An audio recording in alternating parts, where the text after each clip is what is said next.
Hey guys, I'm going to show you a really quick and easy way to remove the paint and epoxy from the inside of your tumbler. All you're going to need is some acetone, a sanding block, a straight edge razor blade, and something to use with the acetone.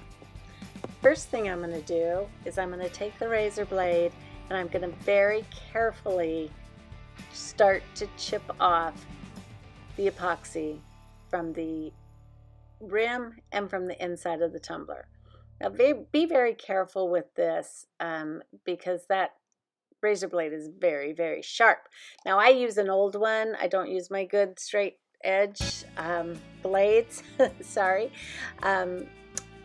I save those for cutting like very intricate vinyl pieces, but it's still really sharp, even though that this is an older blade and this is what I use it for, and it dulls it down. It still can do some damage if you cut yourself.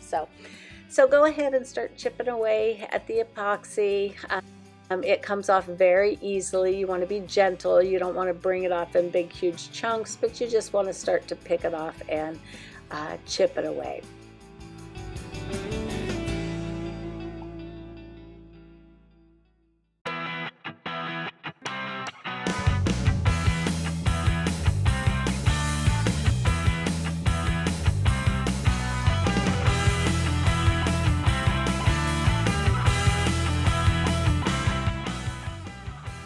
Okay, now I'm going to pick up my sanding block and I'm going to sand the very top rim of the cup.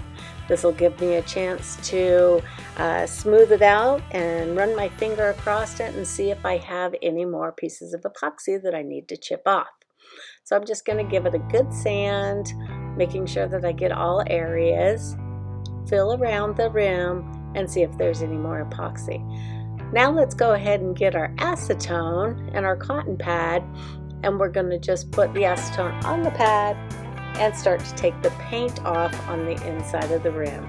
You don't want to get the acetone on the outside of the cup because obviously that can start to break away at your epoxy, but you just want to run it on the inside rim of the cup and pull all of that paint off.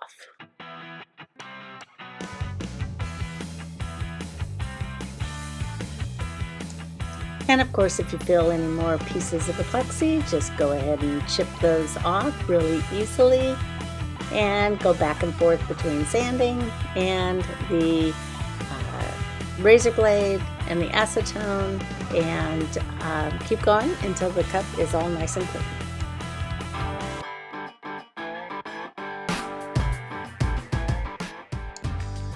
Couple of final pieces. Then I take my straight edge and I run it right across the rim of the rim of the cup to make sure I have everything nice and smooth. And look at that, it's perfect. Thanks a lot, guys. Hope this is helpful. Talk to you later.